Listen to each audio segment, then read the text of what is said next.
말씀 전하겠습니다. 오늘 우리 차량을 타고 오면서 그런 얘기를 했어요.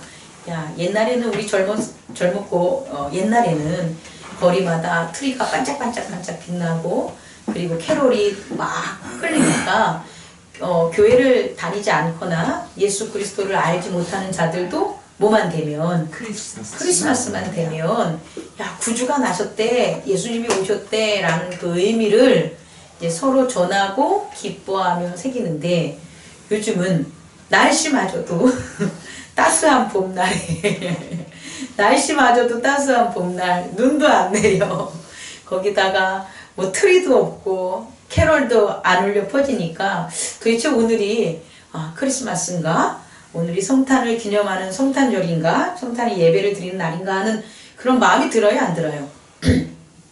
한마디로 하면 오늘의 그 의미가 여러분 마음속에 막 간절합니까? 어제도 같고 오늘도 같고 이렇게 의미가 좀 느끼지 못하겠죠. 그런 이유가 이제 좀 있으니까 오늘 말씀 누가복음 2장을 통해서 귀한 말씀의 깨달음이 있었으면 좋겠습니다. 하나님께서 예수 그리스도를 우리에게 보내셨는데, 하나님께서 예수 그리스도를 우리에게 보내실 때에 특별하게 박혁거세의 어떤 신화처럼 아합에서 깨어난다든지, 아니면 갑자기 슈퍼맨이 이렇게 지구에 온 것처럼 큰 유성이 떨어짐으로 갑자기 몇만 그 광 뭐라 그러지? 그 빛에 터지는 그런 어떤 빛을 보고 막 사람들이 모여가지고 야, 지구가 멸망하는 줄 알았더니 슈퍼맨이 왔대. 뭐 이렇게 예수님이 오시지 않았다는 거예요. 아주 평범하게 그것도 예수님을 위한 호적도 아니고 로마인들이 이스라엘인들을 지배하고 잘 다스리기 위해서 행정적 절차로 호적을 실시한 거죠. 이스라엘 입장에서 보면 기분 나쁜 거예요. 옛날에 일제 치하 때 우리나라 사람들 보고 다 동네 돌아가서 호적하라는 것은 우리가 너희들을 뭐 하겠다? 지배하겠다, 관리하겠다. 그래서 사실은 각자의 삶에 있어서 상당히 바쁠 수도 있고 고단할 수도 있는데 먼 길을 가야 되는 그런 일들이 벌어진 거예요.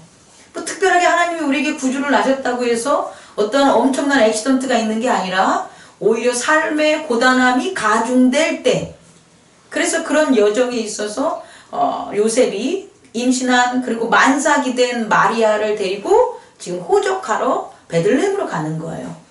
요셉의 입장과 마리아의 입장에 보면 너무 힘든 여정이죠.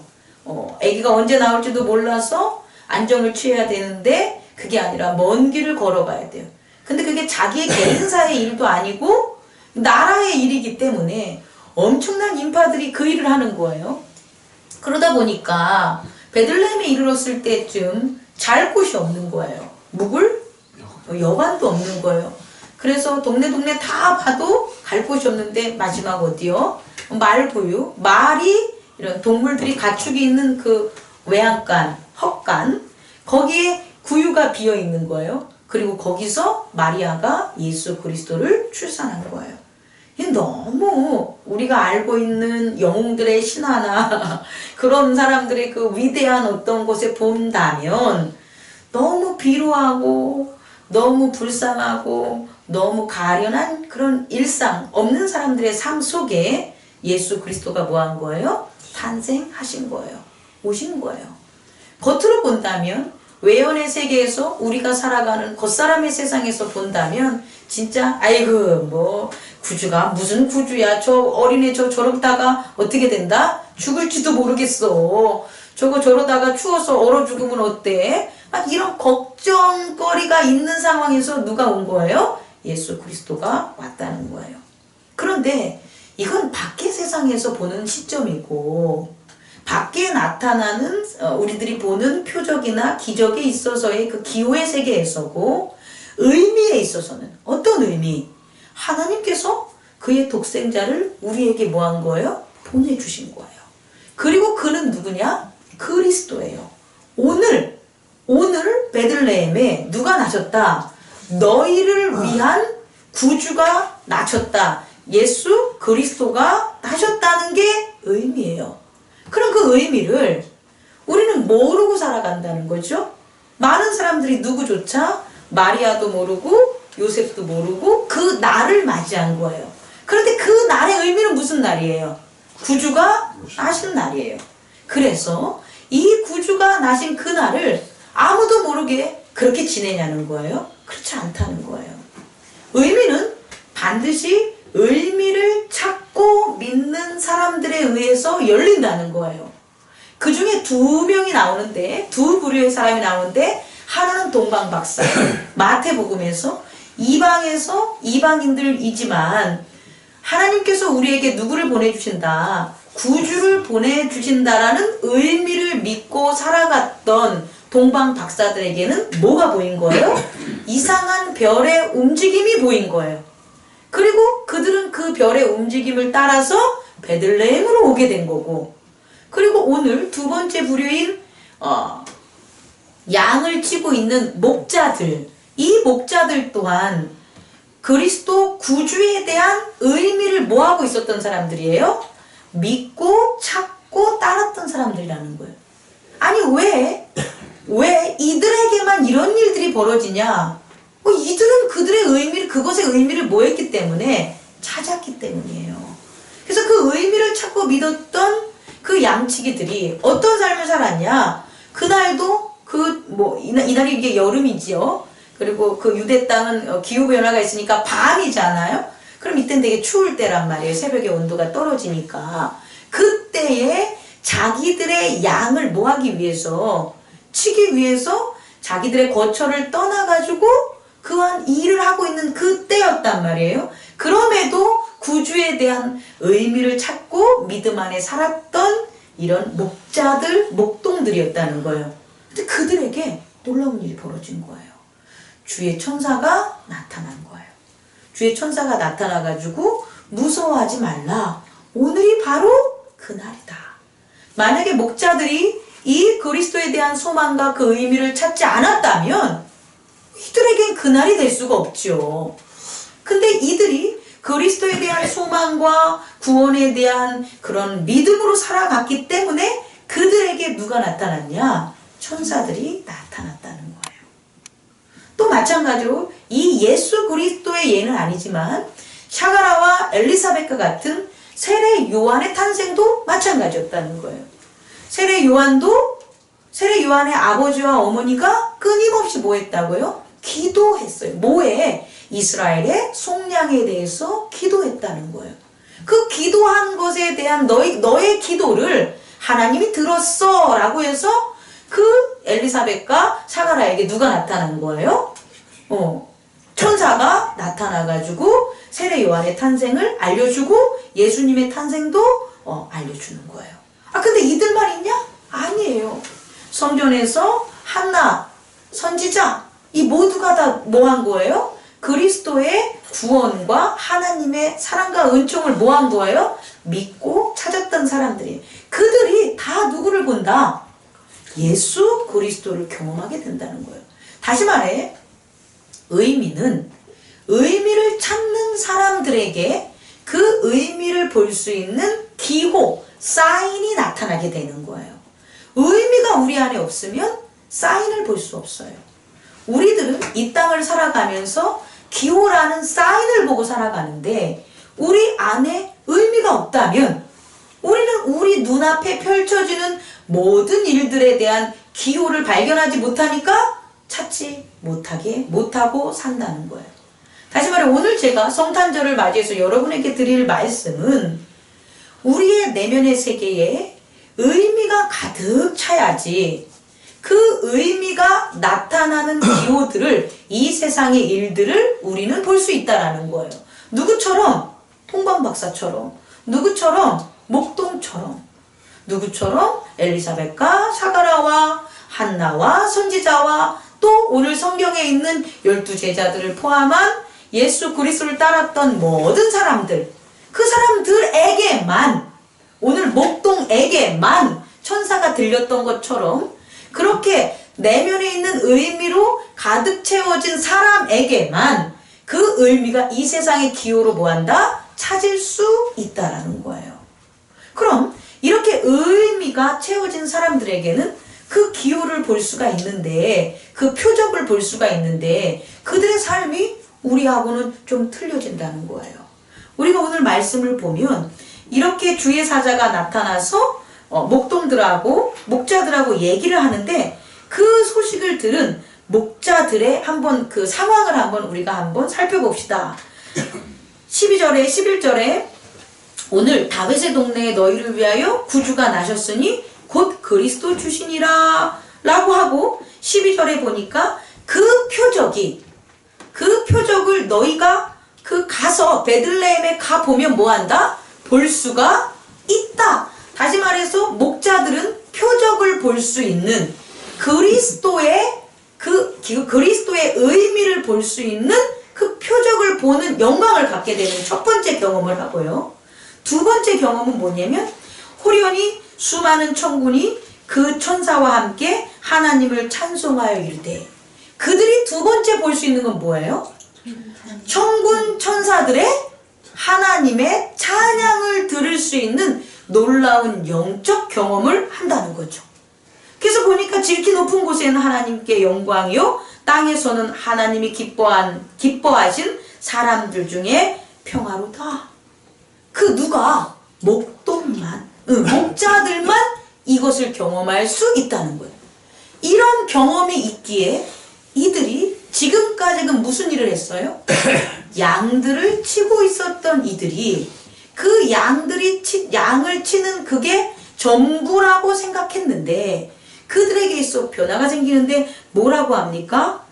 15절을 보니까 주께서 우리에게 알리신 바 이루어진 일을 보자 하고 뭐 한 거예요? 빨리 가서 마리아와 요셉과 그 위에 누인 아기를 찾았다라는 거예요. 저는 예전에 한번 제가 크리스마스 설교를 하면서 그 얘기를 했을 거예요. 이 동방 박사는 앞으로 어떤 삶을 살았을까요? 동일하게 양들을 치는 삶을 살았을 거예요. 하나는. 그래도 동일하게 양들을 치는 삶을 살아도, 그런 생활을 해도 이들은 누구를 사모하고 누구를 쫓았을까요? 자기들이 경험한 아기 예수가 어떻게 구주가 되셨는지, 어떻게 그리스도가 되셨는지 그들에겐 항상 기도함이 있었고, 그것을 찾는 그들의 삶의 변화가 있었을 거라고 저는 생각해요. 더러는요, 양들을 치지 않고 이들 중에 시간이 지나서 목동이 어렸다면 어른이 돼서 이들은 누굴 만났을까요? 예수 그리스도를 만났을 거예요. 그리고 예수 그리스도의 더러는 누가 될 수 있냐? 제자가 될 수 있었다는 거죠. 왜? 이들이 뭐 했기 때문에? 표적을 받기 때문이에요. 이들은 알아요. 이 세상에 알아요. 우리 한번 쉽게 얘기하면 막 우리가 잘 알고 있는 그 아인슈타인이 막 여러 가지 우리는 알지 못하는 그런 상대성 이론과 우주에 대한 지식 같은 것을 갖다 우리에게 전해줬잖아요. 그는 왜 그랬냐는 거예요. 그는 내면에 의미의 믿음, 우주에 대한 믿음, 그리고 아인슈타인은 뭐 제가 목사기 때문에 이런 얘기를 하지만 기독교인입니다. 하나님에 대한 그 진리에 대한 언급도 했습니다. 아인슈타인이. 어쨌든 그가 내면에 뭐가 있다라는 거예요. 우리들이 갖지 않는 의미로 가득 차 있는 거예요. 우주에 대한. 그리고 그것을 그가 뭐 했다는 거예요? 발견했다라는 거예요. 그가 표적을 봤다는 거예요. 그가 그 기호를 이 세상에서 발견했다라는 거예요. 외연의 세계에. 그래서 그는 점점 뭐 한 거예요? 그것을 더 드러내기 위해서, 의미를 더 드러내기 위해서 그의 인생을 뭐 했다는 거예요? 바칠 수 있다라는 거예요. 그리고 그가 그렇게 한 결과 우리의 삶이, 인류의 삶이 많이 패러다임이 뭐 했다는 거예요? 바뀌었다는 거예요. 우리도 마찬가지라는 거예요. 우리도 뭔가를 보면 그게 표적이 되는데, 기호가 되는데, 그것을 봐야지, 깨달으면 우리의 삶이 바뀐다는 거예요. 변화가 되는 거예요. 사실 여러분들도 종교인으로서 우리 행복나눔 교회를 섬김에 있어서 뭔가를 보는 거예요. 각자 다 틀려요. 동일할 수도 있지만 뭔가를 본다면 그 보는 것에 행복나눔 교회에 뭐가 생기냐? 의미가 생기는 거예요. 그리고 점점점 행복나눔 교회에 대한 하나님의 의미가 여러분들이 보시는 그 기호와 표적의 나눔과 전함에 따라서 뭐가 되는 거예요? 확장되는 거예요. 그것이 은혜입니다. 그것이 하나님 나라입니다. 근데 우리가 그렇게 하고자 하는데 그 의미의 세계는 우리가 보는 이런 기호의 표적의 세계가 아니기 때문에 모른다는 거예요. 그래서 여러분에게 전할 때 의미의 원천은 그리스도입니다. 그리스도가 의미의 원천이에요. 왜냐하면 모든 만물은 누구로부터 말미암아 되었다? 그리스도로 말미암아 지어졌다 그래요. 그럼 그 그리스도로 말미암아 지어진 게 우리 육체의 몸뚱이가 아니라 의미가 지어졌다는 거예요. 다시 말해 의미를 찾는다면 그 근원인 누구를 향해 관한 믿음에서 시작이 되냐? 그리스도에 대한 믿음에서 시작되는 거예요. 그럼 여러분에게 묻겠습니다. 그리스도는 뭡니까? 우리가 그리스도의 의미를 찾아야만 표적을 볼 수 있고 그 표적을 봐야지만 이 세상이 깜깜한 데서부터 밝음으로 열려지는데 그 그리스도가 뭐냐는 거예요? 그리스도가 의미의 원천인데 그 그리스도가 뭐냐는 거예요? 쉽게 접근하면 아주 쉽습니다. 그리스도는 구원입니다. 그리스도 자체가 메시아라는 헬라어예요. 메시아는 히브리어고 그럼 메시아라는 히브리어와 그리스도라는 헬라어가 무엇을 뜻하냐? 한국말로 하면 뭐라고요? 구원자라는 거예요. 구원. 그러니까 구원이라는 것이 그리스도라는 거예요. 그럼 여러분들이 의미를 알려면 이 세상의 의미, 가정에 대한 의미, 교회에 대한 의미, 사업에 대한 의미, 나 자신에 대한 의미를 찾으려면 어떠한 키워드로 접근을 해야 되냐 보면 구원이라는 거예요. 우리가 구원을 생각해야 돼요. 구원을 생각하면서 말씀을 접해야 되고 구원을 생각하면서 기도를 해야 되고 구원을 생각하면서 뭐 해야 돼요? 찬양을 해야 되는 거예요. 아무것도 없어. 구원이라는 것도 없이 찬양을 해. 구원이라는 것도 없이 기도를 해. 구원이라는 것도 없이 뭐 말씀을 해. 그건 내 마음이야. 나의 만족인 거예요. 내가 구원을 생각하지 않고 기도를 해. 그러면 결국 뭐가 되냐? 나의 어떤 내 에고의 편함과 나의 어떤 나타나는 신앙적 기호 표현 이런 거밖에 안 된다는 거예요. 항상 기도와 말씀과 찬양은 뭐로부터 시작이 되냐? 구원으로부터 시작이 돼. 그럼 그 구원에 대한 의미가 뭐 한다는 거예요? 열린다는 거예요. 표적으로 열린다는 거예요. 어렵죠? 우리가 기도할 때, 찬양할 때, 말씀 읽을 때 항상 구원을 염두에 돼요.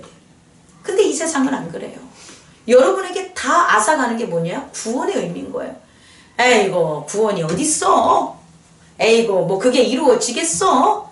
에이고 그냥 살아. 남들처럼 살다 죽는 거야. 때 되면 죽으면 천국 가겠지. 때 되면 죽으면 뭔 일이 벌어지겠지. 신함이 있어서도 하나못해 공부함이 있어서도 야 내가 공부를 이렇게 반드시 하면 우리 엄마가 나를 사랑하는 것에 대한 그 은혜에 대한 보답을 해. 그게 구원 아니겠습니까? 아 그리고 내 인생이 지금은 이렇지만 아 내가 공부를 열심히 함으로 내가 이러이러한 것에서 나는 구원받을 수 있어 라는 것에서 시작한다면 그 공부가 어떻게 되는 거예요? 나를 그렇게 만들어지는 현 세계의 표현과 기회를 발견할 수 있다라는 거예요. 근데 그게 없어. 아이 공부하면 뭐해?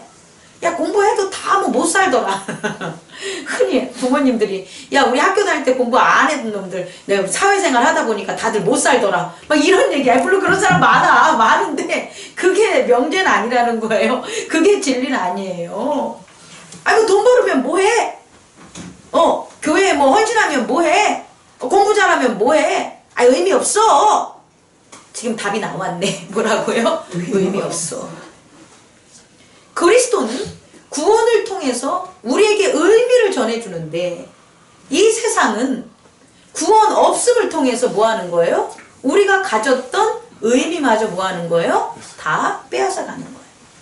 결국 우리가 오늘 예수님의 탄생하신 이 크리스마스에 옛날에 느꼈던 감정이 없어. 그럼 우리 의미를 뭐 한 거예요? 잃은 거예요. 적어도 우리가 어렸을 때 흰눈 사이로 썰매를 타고 그러면서 밤낮 없이 새벽적 돌면서 그 교회에 모여가지고 초코파이 나눠 먹으면서 막 하고 아이들한테 뭐 율동하고 이 의미를 그때는 있었다는 거예요. 그게 성탄의 의미로. 그리고 그것을 함께 나누면서 기호와 표적이라는 이 세상에 이건 이런 의미야 라고 우리는 알렸다는 거예요. 근데 오늘 우리는 어른이 되면서 성장하면서 현대사회가 발전되면서 저작권 뭐 거시기가 돼가지고 음악도 못 틀면서 어떻게 되는 거예요? 의미를 잃게 됐다는 거예요. 그래서 우리는 크리스마스에 대한 성탄에 축하하는 기쁨마저 잃게 됐다면 우리 오늘 이 시간 말씀의 깨달음으로 의미 있음을 다시 회복하기 바랍니다. 그렇다면 의미를 어떻게 찾을 걸까요? 의미가 있다는 건 어떻게 할까요? 쉽게 얘기하면 그리스도의 은혜와 진리입니다. 근데 이것도 너무 어려워. 그리스도의 은혜가 진리가 뭐냐는 거예요. 진리는 성령님만 가르쳐주는 거기 때문에 전 모르고요. 각자에게. 은혜가 뭐냐는 거예요. 하나님의 은혜. 하나님의 은혜를 받으면 이것의 의미를 발견할 수가 있는 거예요. 그럼 하나님의 은혜는 우리 안에 어떻게 이루어지냐 봤더니 우리가 가장 잘 아는 것 믿음과 사랑과 소망이에요. 뭐라고요? 믿음과 사랑과 소망. 예수 그리스도가 이 땅에 우리에게 그리스도신데 그럼 그 그리스도가 우리에게 어떤 의미를 회복했냐라는 거거든요. 결국 우리의 내면의 세계에 그리스도로 말미암아 어떠한 의미가 회복됐냐 봤다면 우리에게 믿음이라는 의미가 회복이 됐다는 거예요. 다시 말해 하나님을 믿는 믿음이라는 의미가 그리스도의 믿음의 의미가 회복됐다는 거예요. 또 하나는 하나님이 우리를 향하신 뭐가 사랑의 의미를 깨달았다는 거예요. 또 하나는 하나님이 우리를 위해 준비한 그의 거처인 소망의 의미를 우리에게 주셨다는 거예요. 다시 말해 예수 그리스도가 예수가 왜 그리스도냐를 본다면 그 그리스도는 의미의 원천이시고 그 의미는 어떻게 우리에게 살아났냐 드러났냐 봤더니 믿음과 사랑과 소망으로 드러났다는 거예요. 그게 하나님을 믿는 믿음이에요. 세상을 믿는 믿음이 아니라 돈을 믿는 믿음이 아니라 누구를 믿는 믿음? 하나님을 믿는 믿음. 또 하나는 세상을 사랑하고 내 가족을 사랑하고 나를 사랑하는 게 아니라 누구를 사랑하는 하나님을 사랑하는 사랑의 의미를 밝혔다는 거예요.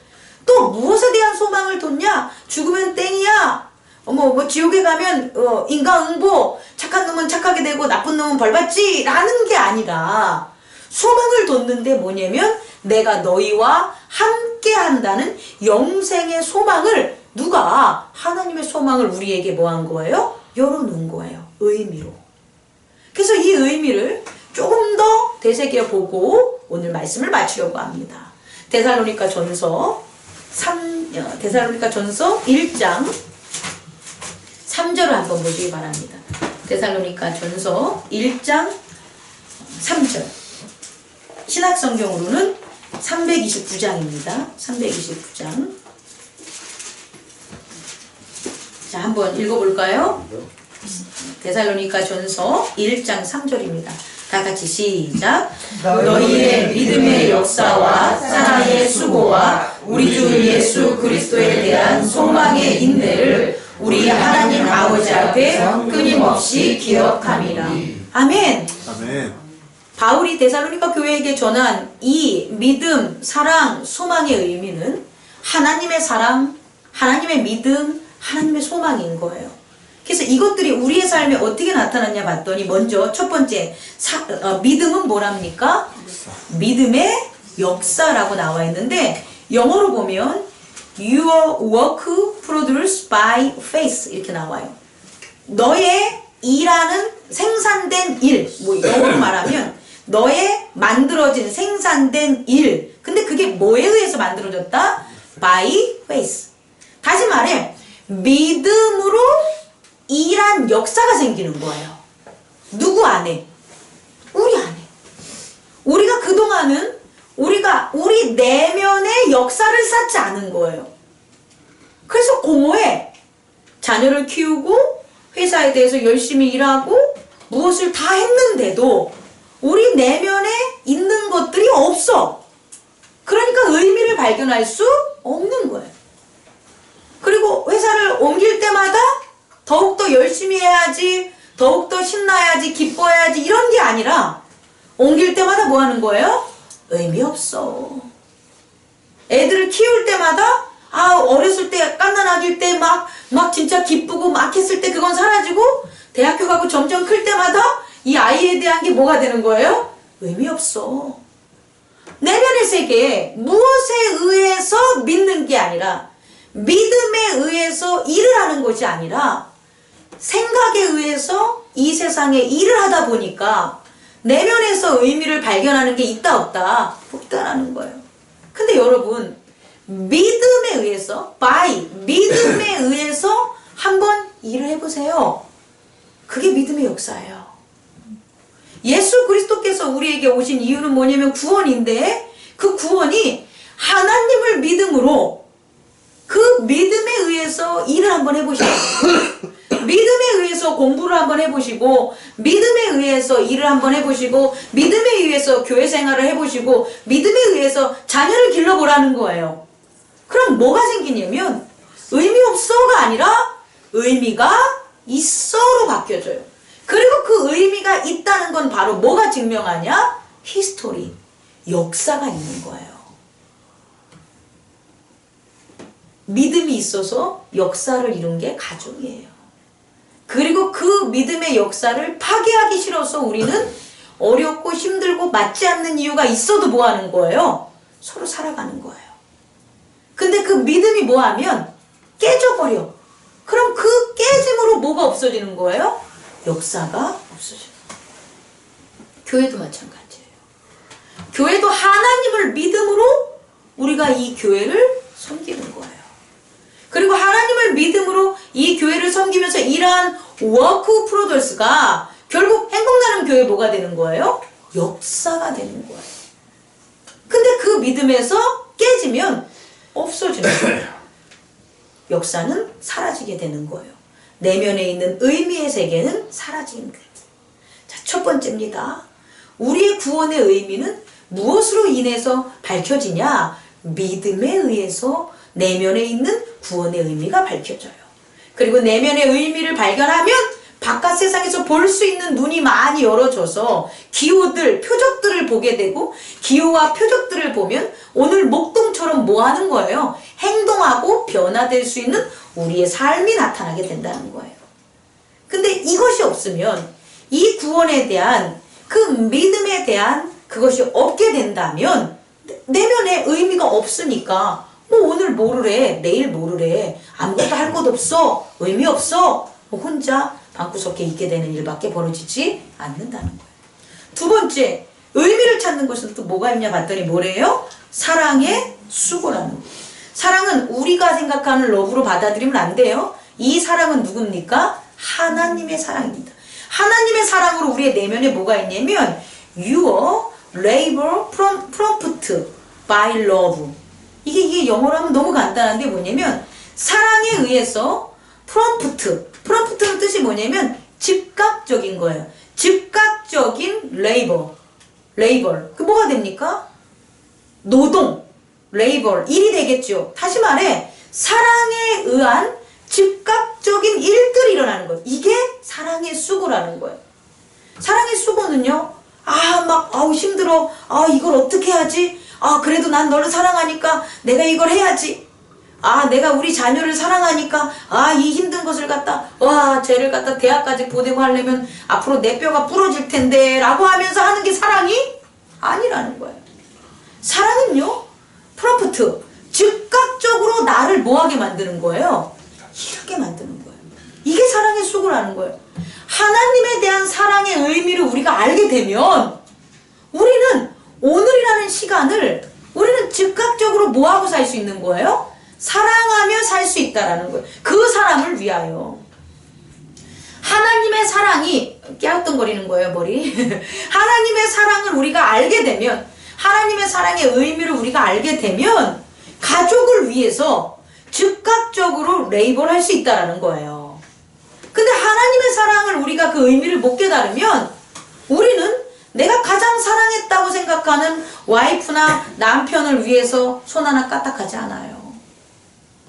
하나님의 사랑을 우리의 그 의미를 깨닫지 못하면 우리는 구주가 우리의 뭐 구원을 해주고 우리를 영생하게 해줬어 라는 그걸 함께 나눈 교회 공동체에서 아무것도 수고하지 못해요. 영역이 많아요. 다시 말해서 우리가 수고할 수 있다는 건 결국 뭐 때문에 이루어지는 거다? 사랑 때문에 이루어지는데 그 사랑은 무슨 사랑이다? 하나님의 사랑에 대한 의미를 알 때라는 거예요. 독생자 예수 그리스도를 우리를 죄에서 구원하기 위해서 보내셨다는 거예요. 다른 게 아니라 나를 구원하려고 예수님이 오셨다는 거예요. 나를 구원하려고 오신 예수님의 사랑을 내가 가진다면 나의 수고, 내가 교회를 위한 수고, 남편을 위한 수고, 혹은 내가 누구를 위한 일하는 것 그 자체가 힘들지 않다는 거예요. 아, 내가 밤새도록 일을 해. 아, 짜증나, 힘들어 죽겠어. 야, 네가 물 떠나 먹어. 네가 뭐해? 이러지 않는다는 거예요. 뭐 한다면 하나님의 사랑의 의미가 우리 안에 뭐 한다면 깨달아진다면 우리는 즉각적으로 뭐 하냐? 수고할 수 있는, 어떻게 그 은혜로 수고하고 헌신할 수 있는 우리의 삶의 변화가 있다라는 거예요.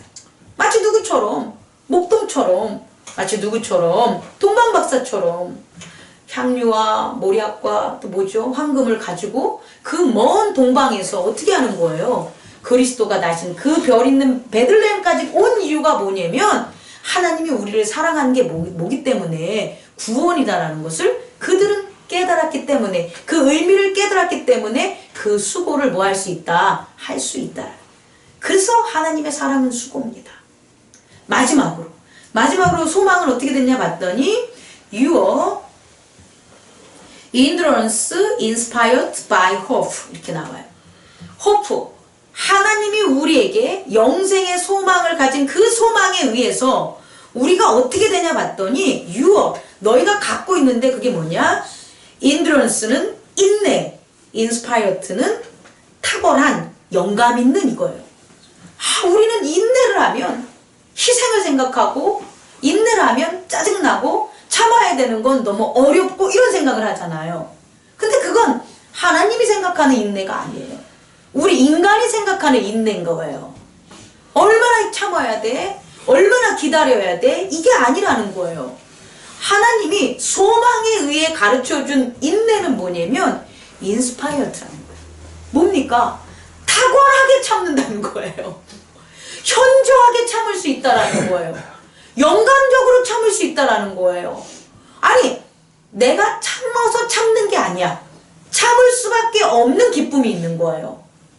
이것을 참을 수밖에 없는 거예요. 내가 참는 게 아니라 이건 영감으로 참아야 된다는 걸 내가 느껴. 그리고 탁월함으로 내가 그렇게 견딜 수가 있는 거예요. 그게 무엇에 의한 거냐? By hope, 소망에 의한 거라는 거예요. 하나님께서 가르쳐준 하나님의 소망의 의미를 우리가 내면의 세계에서 깨우친다면 우리가 겉으로 살아가는 외연의 세계에서 우리에겐 뭐가 있냐? 인내가 있는데 그 인내는 세상이 말하는 지루한 인내가 아니라 기쁘고 탁월하고 영감적인 그 인내로 우리가 뭐 하게 되는 거예요? 살아갈 수 있다라는 거예요. 믿음의 역사가 세워질 수 있고 사랑에 뭐가 되는 겁니까? 수고로움이 있을 수가 있고 소망에 인내가 있을 수 있는 거예요. 이것이 바로 뭐냐? 라고 하면 은혜라는 거예요. 그리고 이것은 어디로부터 비롯됐냐? 구원으로부터, 그리스도로부터 비롯된 거예요. 그것을 오늘 우리에게 주신 거예요. 예수 그리스도가 오늘 오셨다는 것은 우리에게 그의 육체를 주는 게 아니라 육체로 오신 그의 삶 속에서 우리가 뭘 발견할 수 있을까? 예수 그리스도를 통해서 우리에게 무엇이 열렸을까? 보면 믿음의 역사. 예수 그리스도께서 태어나셔서 복음을 전하시고 돌아가시고 부활한다는 그 믿음의 역사를 우리에게 뭐 한 거예요? 주신 거고. 또 그가 그냥 왕 하나님의 자녀로 와가지고 룰루랄라 하면서 쉽게 해리포터처럼 기적을 일으켜면서 편하게 산 게 아니라 뭐로? 하나님의 사랑에 뭐가 있다? 수고가 있다. 하나님의 사랑의 그 수고는 엄청난 병든 자를 고치시고 없는 자를 부유하게 하시고 부족한 자들을 깨우치는 그 놀라운 수고. 24시간이 모자라서 잠잘 시간이 없을 정도로 먹을 것이 없고 힘들어도 오병이어의 기적으로 뭐 하는 거예요? 수고로움을 하신 그 하나님의 그 수고를 예수 그리스도를 통해서 우리 뭐 한다? 우리의 삶에 열어놓는다는 거예요. 마지막으로 소망. 인내하는 게 인간에게 가장 힘든 건데 그 인내가 힘들고 어렵고 할 수 없는 게 의미 없는 인내가 아니라 힘들어도 어려워도 이걸 생각하지 않고 탁월하고 영감 있는 그런 인내로 어떻게 보니까 야, 나는 인내한 것도 아니야. 야 10년이 어떻게 갔는지 모르겠어. 7년이 어떻게 갔는지 모르겠어. 야 내가 사는 삶이 어떻게 지나갔는지도 모르겠어. 근데 그 시간은 다 무슨 시간이었다? 인내한 시간이었다라는 걸 전하고 깨달을 수 있는 저와 여러분, 그것이 바로 그리스도입니다. 그 그리스도의 의미가 여러분의 내면의 세계에 가득 차기를 축원합니다. 그 그리스도의 의미가 가득 찰 때 우리가 살아가는 삶 속에서 그런 것들을 볼 수 있어요. 기호들을 볼 수 있어요. 우리가 보여지는 것들의 의미들을 찾을 수 있어요.